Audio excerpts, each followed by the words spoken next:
I am super excited to have Jimmy Bryant on the Passion Beyond the Art show, Atomic Child. Is it right? AtomicChild. Atomic That Child. is it. You know, every time, bro, and this has been a while, I've seen this name. I don't know why I think acid. I have no idea. I have no idea. I mean, it's a completely made up name that I made in my 20s. I definitely never thought I'd be a 44-year-old adult and having to explain to people what 23-year-old Jimmy thought was clever. So let's jump into that. How did your creative journey start? uh, you know, the typical answer is I was lucky enough to be a kid that my parents, they let me keep drawing and didn't say no. So a lot of people, you get to a certain age and they just kind of like, hey, maybe you want to pay your bills when you're older, so maybe get a job. But I was lucky enough that my parents always encouraged me to draw and everything. And then as far as any sort of like professional start, after college, I went to college. Went to college in the early 2000s. I graduated by like 2002, so that's a way different college than it is now. We had like 2 digital classes, Quark Express, all that stuff. But then I just started trying, I got Bachelor in Fine Arts. It was specialty in illustration because they weren't specifically teaching that. And then I just started thinking that I would get, jobs in newspapers or magazines or whatever, doing editorial illustration. And that's how it began. So that was the painful beginning of many dark years, but that's how it began. Oh, interesting. So, what was kind of like your go-to creative wise as a child? As far as like what did I draw or Yeah, what what was I did you into? like? Yeah, what were you into? So I was born in 1979, so the 80s were my childhood. All the things that are super nostalgic right now that everybody's tired of hearing about. He-Man, Ninja Turtles, GI Joe. Those were all the things. Wrestling, WWF back then. All that was what was on Saturday mornings. That's what I watched. That's what I was into. By the time I got into high school, by fourth grade, my parents had we had moved off an Air Force base out into a farm, so that was a whole different life. Mm, And then by then, I didn't really have a lot of input from anything. We had 4 channels. One of them was like PBS or whatever, NPR, whatever the public channel is. right. The other two just kind of rotated. So we didn't. There wasn't a lot of TV to watch. So I really got it from comics, Mm, early X-Men, and then obviously The Simpsons had just started, and that was classic. a big influence. And then that's like all I thought you could do. Like I was just like, oh, you either draw comics or you animate things. Like those are the only two things I knew. But the only one of the big factors growing up was I had a best friend whose dad is a sculptor still to this day, Mm. and he's a pretty well known sculptor. He's made his whole life sculpting, so like I knew, there was a possibility to make money as an artist because he had a house and a family and everything in a studio. So like I knew that possibility was there. I just had no idea how to ever get there. So, how did you even go down the editorial road? I mean, back then, it was still all about calling people and like doing all that when I graduated, but I was like, I don't want to do that. I don't want to like call people. So what I would do is I would. This is the old days. You go to Barnes and Nobles. They'd have a rack of about 500 magazines. You'd open up that magazine and you'd be like, art director, email. Uh, and then I just started, once I would get somebody's email, then I would like know the format of their email, and then I would just try to email as many people as possible. So it was just sending out tons of email, going to my really crappy Dreamweaver site that I made back then. Dreamweaver. Had like that was great. What a great program, Macromedia Dreamweaver. Yeah. So yeah, I mean, it was just that emailing. A lot of the stuff I got into was just like really tiny magazines, local newspapers, local magazines. I know it's not like a lot today because they all got bought out, but every decent sized city used to have like a local paper, True. and those people were hiring artists for every episode. Not episode. See how much it's changed. Everything's an episode now. For every week or month or however many they put it out, but they always needed some kind of internal drawings or for the cover if you got lucky. So I got a little bit of those jobs just to give me a little taste of freelance. And the only reason I went down editorial illustration was because that's what all my professors did in college. Mm, And I knew I didn't want to be solely a graphic designer after taking Cork Express. okay. So I'm curious. So, have you been like working for yourself your entire time you jumped out of college? No, no. I was working construction in a construction industry, I should say. We rented out construction equipment, and then that's what I did during college to pay the bills. But I mean, I started, washing dirty construction equipment, then delivering construction equipment, and then I just slowly throughout the years worked there. Mm. And I had like a regular 9 to 5 job and a 401k and paid the bills and like, how it is. It's hard to like get out of that life when you have that regular paycheck coming. Mhm. So I did that for a long, long time. And then I just tried to do freelance after work, basically. Oh, Yeah. okay. That makes sense. Makes sense. So, what caused the shift in your career? Like, when did Atomic Child actually start? So, I mean, I changed to that name in my like probably 25, which Hmm. would have been like 2004 ish. I changed over to that name just because my name is Jimmy Bryant and it's super generic. And if you type in Jimmy Bryant, there's a million Jimmy Bryants. So like nobody was finding me. And I think also at that time, like it was cool to have like a name. Like everybody had like artist names. It's not too big as deal of a deal now. But so yeah, I was doing that. And I guess the biggest change was once I had moved out to California. I had lived in Denver for a long time. Me and my now wife girlfriend at that time had moved out to California, and like in the first day I moved there, like I saw a guy painting a mural on the steps by the apartment. We lived in Oakland, and I was just like, I had lived in Denver for probably 10 years at that time, and I was like, I've never seen anybody doing any kind of art, let alone painting murals. So I was just like, okay, so there's definitely a path for art and things to do. So that just kind of, and I can't remember the name, I wish I could, but there was a skateboard company out there and they shared an office with Juxtapose magazine Okay. and Thrasher magazine. I think they all shared an office. And like I tried to get a job like doing illustration for skateboard, but I had never skated in my life. So you can imagine how that interview went. So yeah, there was just like more opportunities. And then I kind of, while I was out there and a little bit before I started doing band merch design, and that gave me a lot of like projects and jobs, and that was kind of the first time where I was making consistent steady money doing art. And then that kind of like started leading into a bunch of other things. So I was like, okay, at least like now I know I can make money. Now it's like, how do you make more money doing this, and then how Mhm. do I quit my job? Okay. So, at this point, Atomic Child was basically a design firm, quote unquote. Yeah, I mean, I did freelance for over 15 years. It was just a side hustle. Basically what I did, not the smartest thing in the world, was we were moving back from California, and I was about to turn 30 or 29 or whatever. And I had worked at this company for 10 years basically. And I was just like, I can't go, like, it's like midlife crisis as I thought at the time. And so I was like, oh, I'm just going to quit that job. I'm getting some sort of regular money making band merch design, which if anybody's ever done that, terrible pay, still pretty terrible pay to this day. Just a few band actually pay well. But so I just jumped in when we moved back to Colorado. I was like, okay, I'm just gonna quit and I'll start doing art.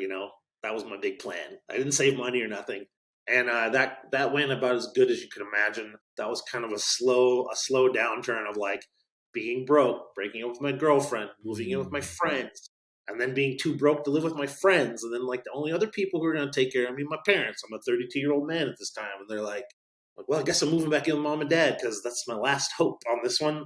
So I rode that train down, down to the ground.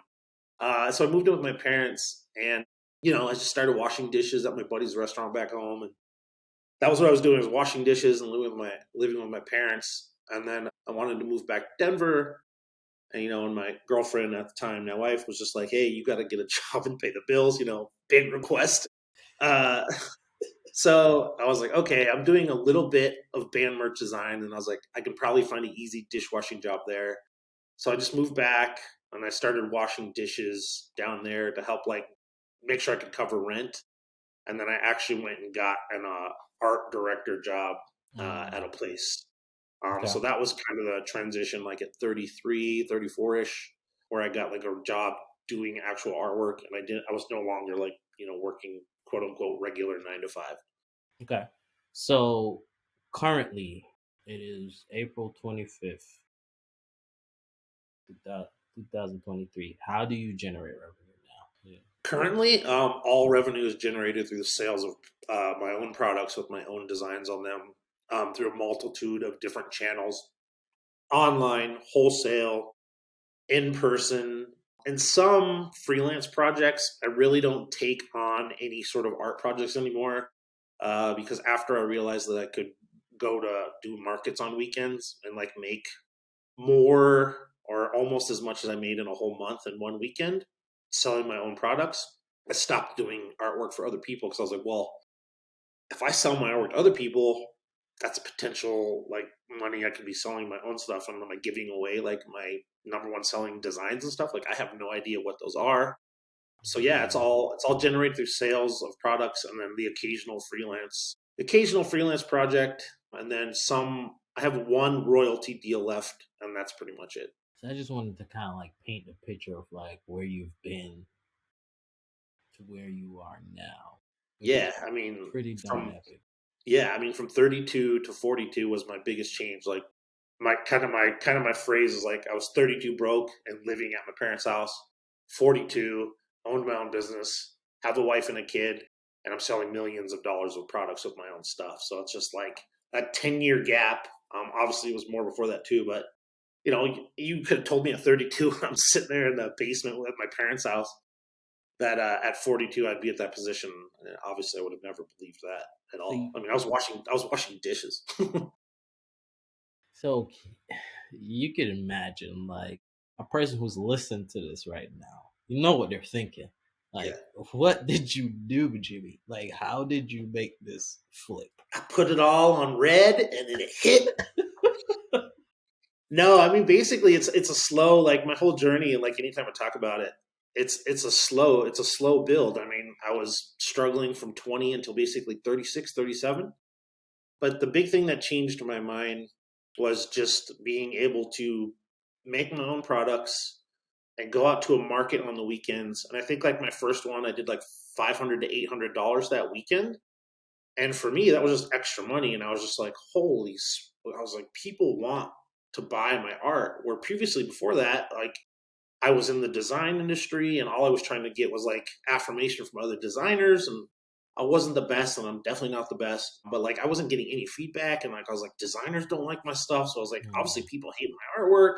mm. So I was just kind of lost there because I thought nobody liked my work. And then as soon as I started doing those markets, and we do them every weekend, then we started doing 2 a weekend, 3 a weekend.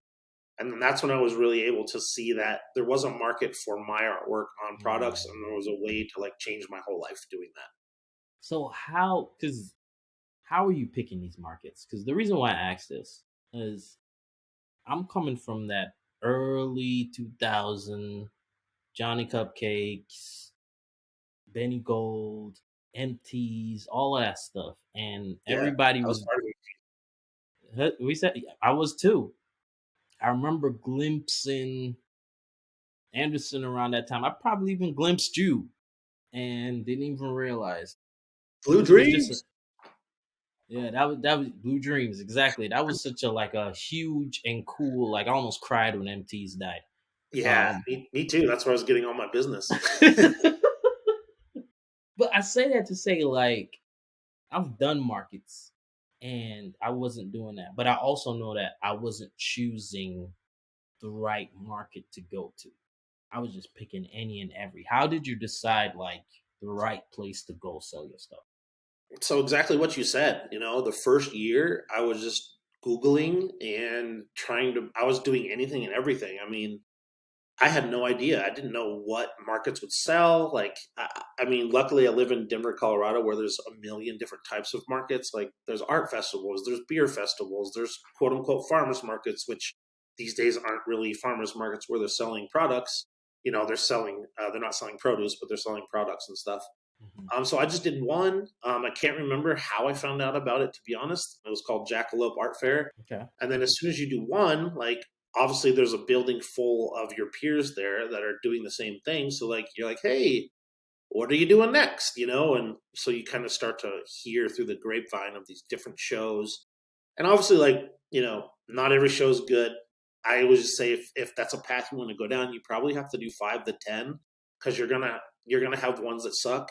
We've been doing this since 2016 or 17, and we've had shows this year that have sucked. It's because it's a new show and we're trying it, and we go there and we lose money. But it's a game you have to play to find new markets. Like every year, you're like, okay, we found 3 more really good ones. Let's add those to the list. And it's just like as the year goes on, like all of a sudden your whole calendar is filled with really good events instead of all those stinkers. But like you have to do it. Like I've vended in bars, I've vended in restaurants where it's like me and another person, and we're like sitting there and people are eating and they're just staring at you. And it's really weird. Like I've vended in like music halls where people are there at a concert and I'm in the back and they're yelling and I'm like trying to hear what they're saying. Like I've vended in garages. I mean, it's just you try everything you can. And that's the only way you can do it. Like as soon as you get into it, you'll hear more. And then like Facebook groups are really good still to this day. You can look up like probably whatever town you live in. There's probably some local group that does like vending and stuff. There's a vending chat group or whatever. So yeah, man, it's a lot of practice, patience, and perseverance because they're not all good and they're not all fun to do for sure. That's awesome, bro. So in that low point, right?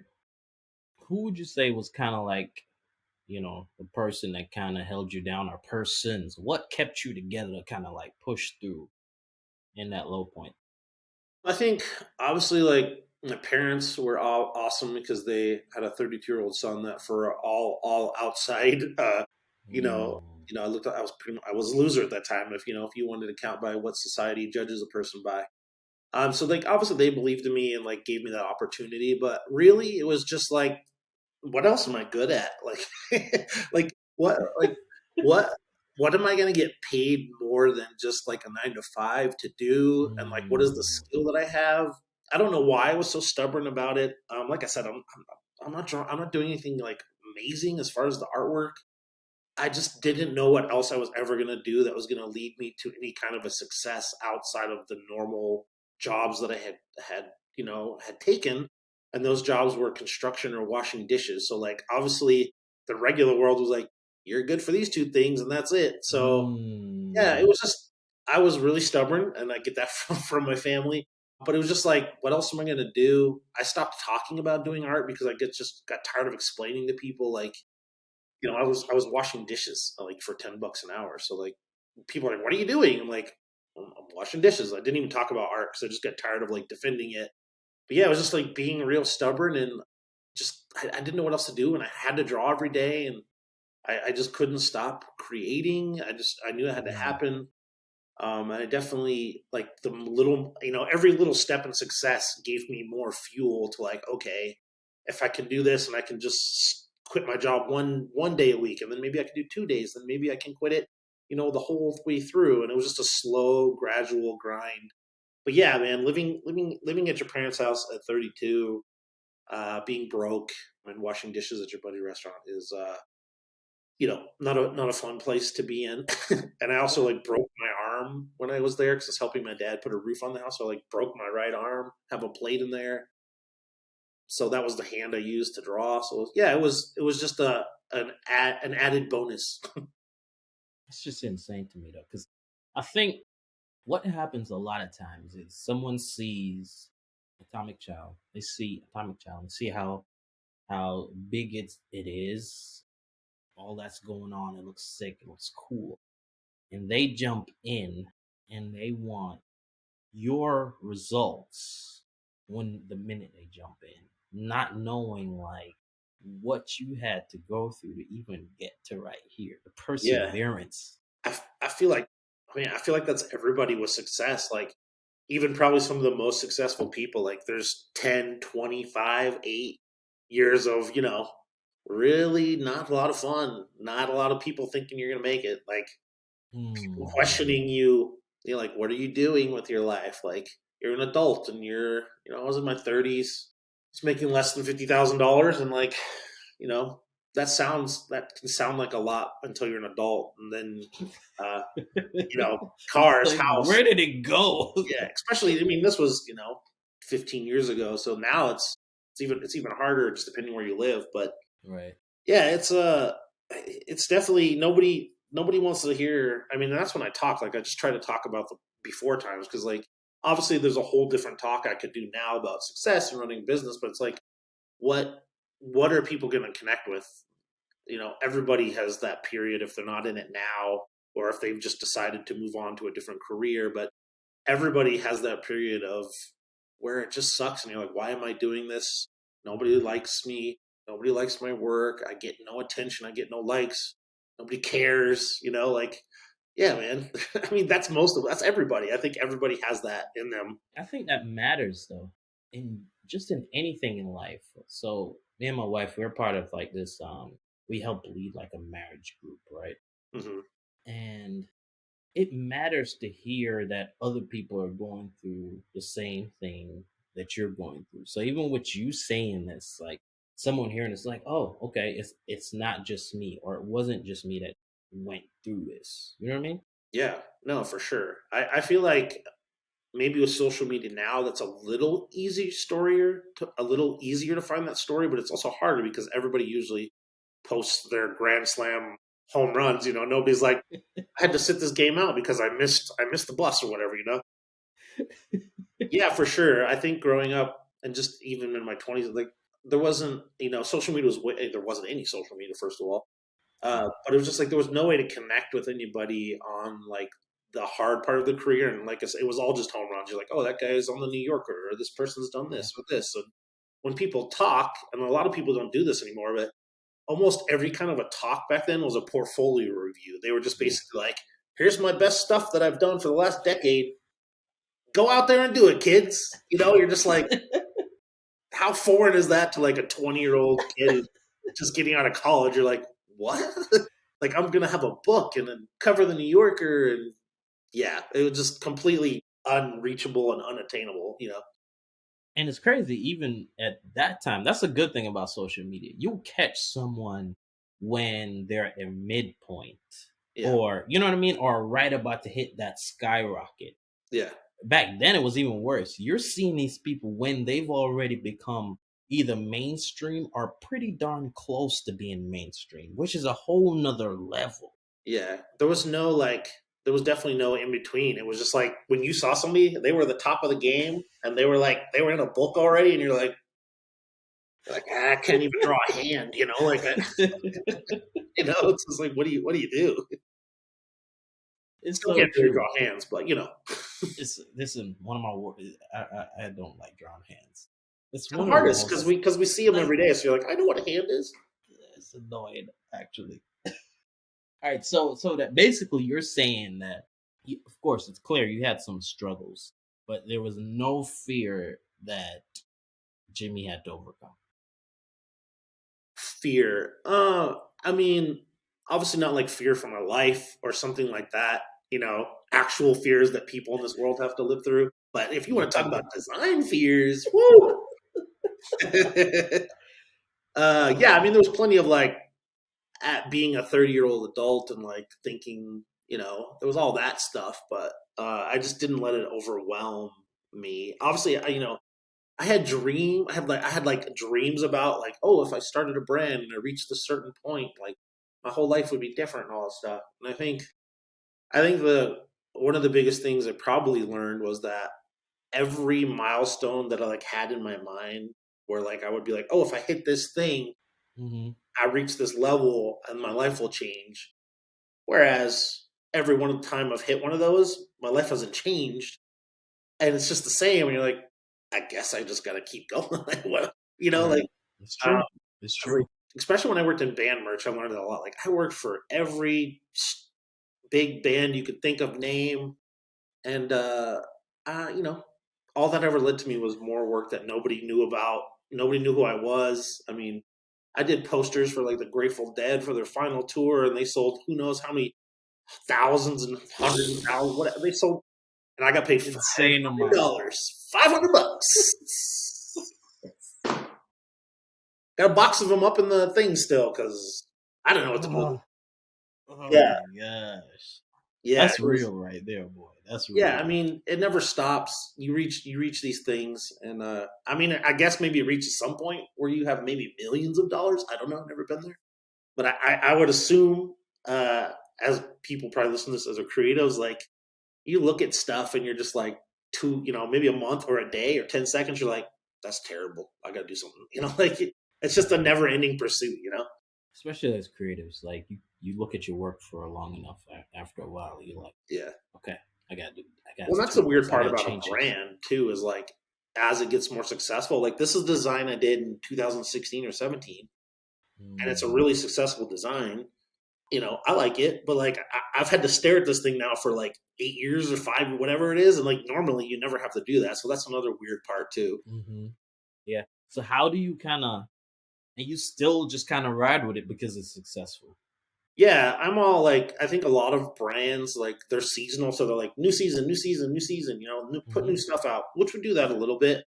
But I'm more about like putting stuff out when I feel like it, making new things when I want, and just finding like evergreen designs. Especially in the hmm industry that I'm in, we're in the resort world, and I'm sure most people who are listening to this have been to some sort of national park or a town around a national park, and let me Got you. tell you, those people sell those designs until they don't make 1 cent on those things. So you can do a design in that industry, and if it's a top seller, I mean, it can sell for so long because most people are like going there, buying a thing, and they never go back there, right? It's always new people, always new people. It's not like a mall where like the same people usually are visiting every weekend, and they're like, well, I'm not going to buy anything. I was just here, nothing's new. So they have to do new stuff. Where kind of the resort world that we're in, you can have a lot of evergreen designs and they can live a long time. Hmm. That's interesting. So that's kind of like you feel like that's kind of your niche, somewhat. Definitely. I mean, my whole brand is based around nature and being outside and drawing nature. Nature doesn't have hands. Perfect. So yeah, I mean that's the that's the niche we're in. We're in kind of resort souvenir shops. We also Hmm obviously sell on our store, but a lot of our big wholesale accounts are those type of places where people go, destination vacation places. Sweet. So I'm curious, how did you land your first wholesale shop or So the very contract? first one was either the first or second market I did, and it was just a local shop. And at the time, that was amazing because like nobody had ever once approached me before, and they're like, "Hey, we want to carry your stuff in the store." So that was really how that happened. Was just at a market, and a lot of those local markets that you do, there's towns in your towns. There's stores in your town that want to sell new products and they want to get new stuff in. So they'll go to those things, and that was kind of my first few like small local mom and pop stores. Was all just networking in person. I mean, even to this day, like just going to that creative conference, like the networking you can do there in that short time versus like having to network like me and you would have never probably crossed paths. Or if it was, it would have been a lot longer. Hmm Whereas we live two completely different lives. We're in different states, different parts of the country, and it's like we go there, and now we meet. So it's like you have. I think networking in real life is still the most important Facts. tool for any creator, designer. It's just you never know what those connections can be. 100%. And even just speaking of that, like even just us hanging out, going out to eat, like that was just so much fun. I think we probably laughed so much. Yeah, that was hilarious. That was great. But I'm just saying, like that in itself, that's that's like when networking is at its best. Yeah, yeah. Obviously, like when you put yourself out there, you got to be ready for rejection because it's just a numbers game. And 100%. some people either don't care or just don't have time, or they've talked to a million people and they're just like they don't want to talk to you. Or in person that can be a little more awkward, and that doesn't happen as much because American get a bad rap sometimes, but most people are still pretty polite to your face. Now, whether For how they sure. say that behind your back or not, but most people are still in our country pretty polite to your face. So yeah.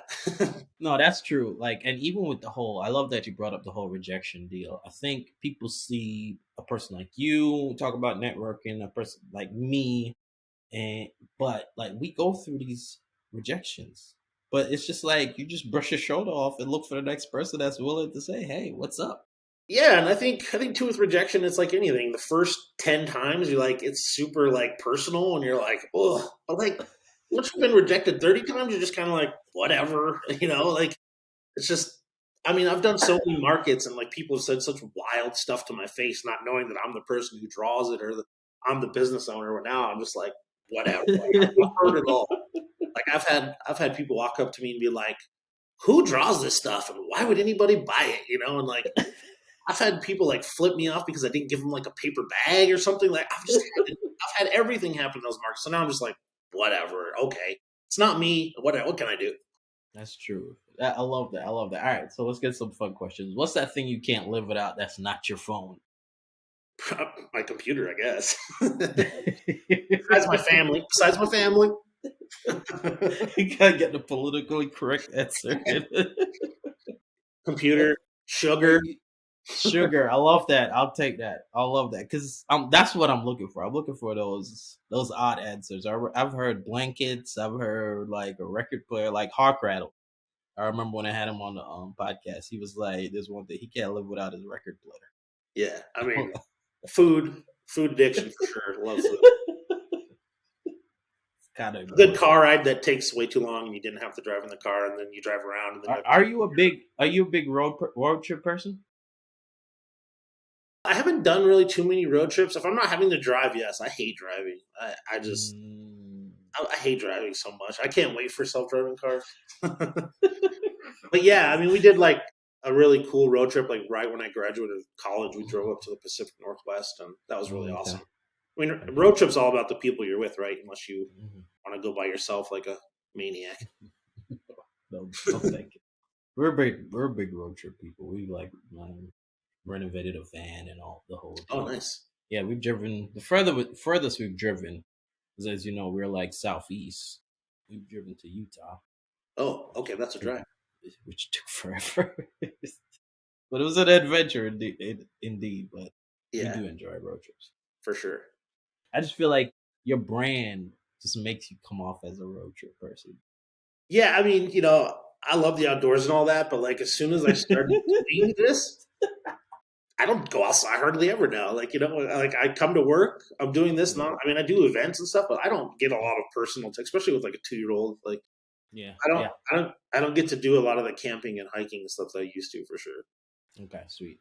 All right, book recommendations. I'm gonna be one of those people who doesn't read books. Okay, I'll take that. So I'm terrible at that. All right, so no book recommendations. All right, sweet. All right, so if you were to start your brand today, what is 2 of the things that you would do? First, I would legally change my name to Kardashian, and then I'd be rich. It's not a real thing. Impossible, first of all. I mean, if I started it today, I would do probably the exact same thing. If I had the same knowledge, I would hit it harder. I would hit social media way harder.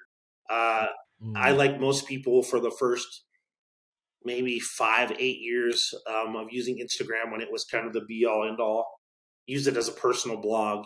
Here's my pizza, here's my pen, whatever dumb stuff. How it used to be. Choose the 4 filters. Ooh, this one's blurry. And then boom, you're done. But I would definitely take that way more seriously. I would post every day. I would post stories every day now. I think this day and age, while your products and your artwork and all that is really important, I think the person being able to connect with you, the owner, is the most important thing. Because this day and age, that's the only thing that's really hard to replicate is who you are. Anybody can replicate my style of art. It's not that complicated. But to be connected to me, creating the brand is more powerful than probably the products that it creates, just because there's only one of me, and it's kind of not that I'm that unique. I'm a fat white guy with a beard and a hat. Whoa, only one of those. Especially in design, right? You didn't see any of those. But you have to be like you have to be uniquely you is basically the thing you can hone in on. So I would just treat social media like a business way sooner, or as a tool way sooner than I kind of figured that out. Okay. Sweet. I love that. All right. So, what's the first hour of your day like? These days, just wake up, you know, whether it's my turn to wake up with the child or not. Take a shower, get dressed, and go to work. Drive takes about half hour, so that's what I do. I don't usually don't eat breakfast or anything. I just wake up, get ready, and come to work. I'm lucky enough to no longer have to use an alarm clock. I don't wake up mad about where I'm going. Mondays don't matter. The weekends don't matter. Mm, Whereas in my previous life, I had an alarm clock and I had a couple snoozes and I let them all go off. And I was just like, mm. maybe I won't have to go in today. Like that was my life. So I feel real lucky where I am now. So I'm like, I wake up, I'm happy, and I just get to do what I love. So What's your wake up time? Or it just kind of fluctuates? it fluctuates, but technically I have to be here by 9. But I know the boss pretty well, so I used to only have to be here at 10, but I was like, man, starting 10 is kind of late in the day. So I mean, we work 9 to 4 every day, and then we're open Monday through Thursday. And Okay. big reason I do that is just when I had a regular 9 to 5 job, whenever I could get a Friday off and have like 3 days off, I was like, oh, I have a life. It's not just Saturday and then you spend all Sunday going, I got to work. So everybody has 3 days off, so that while Makes this is sense. my life, it doesn't have to be their life. I love that. Love that. That's pretty cool. Pretty cool. So, what's next for Jimmy? I don't know where this train is going, but I'm just Games? follow. What was that? Games? Games. We made a little game. Yeah, I've seen that. Made a little fun And game for like email and stuff, and just kind mhm. of see where that goes. Yeah, I don't know. Like, I don't know how big like a brand has to get to where somebody else cares, to where like somebody else is interested in it, or if that happens, or Mm, but I mean, like my long term goal is to really just being in charge of the most amount of revenue that we make, so that the revenue that we're making is just off of our website or direct to in person events that we do, so that we can control that, and that we mhm, can just kind of do whatever we want. Whereas right now we make a lot of our revenue from wholesale, which is great, but it's hard and it's a game. Wholesale can just go away at any time. So it really just to be in control of the brand and just see where that takes me. Like I like the business side now, and I just want to see how far it grows or how big it can get, and see where that takes me. that's very awesome, man. I love it. I love it. All right. So, what advice you would give for someone that is a creative, either trying to do their own thing or have something doing on the side? What advice would you have for them? Read some books. Don't be a creative. I think you I think you just have to realize. I mean, like I think graphic design these days there's a lot more like blue collar regular jobs in that than like when I started. It was still very like True. high end.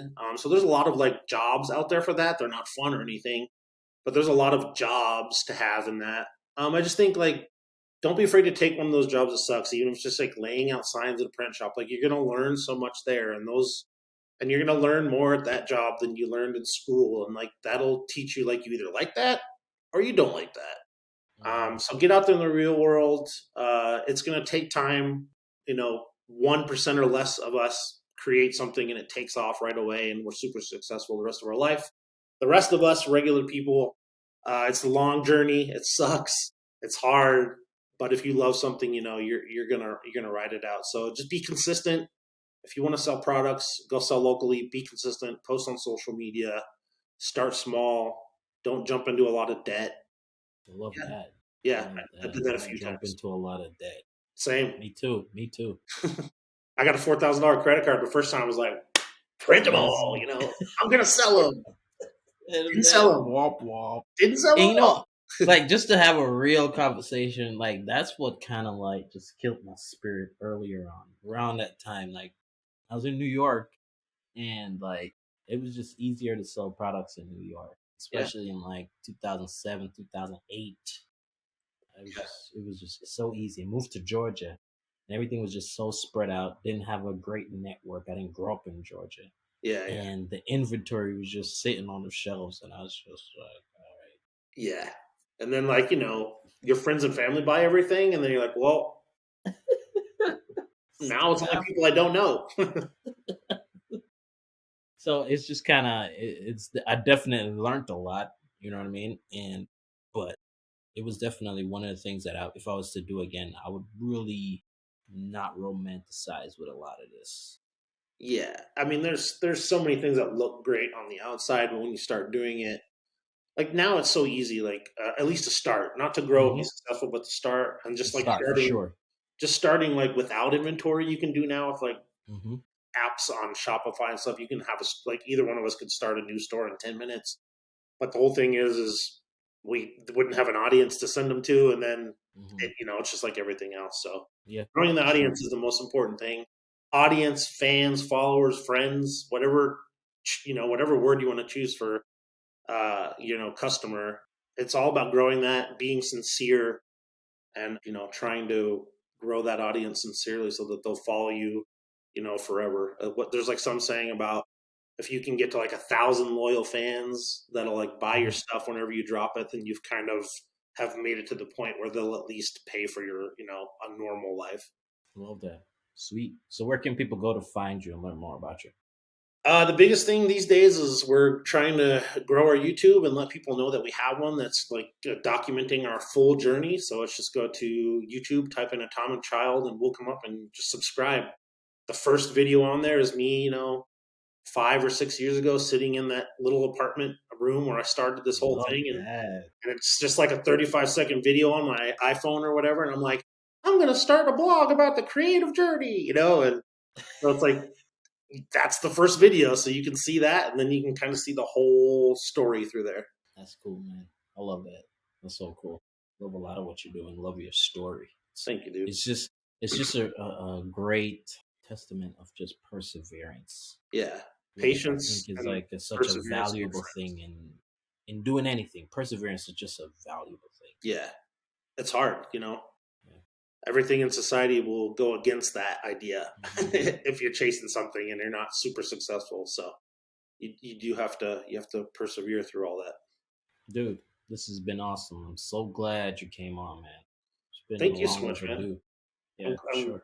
I'm glad we got stuffed in that little car and drove around and parked and then walked the block and then we could have drove again. It was great.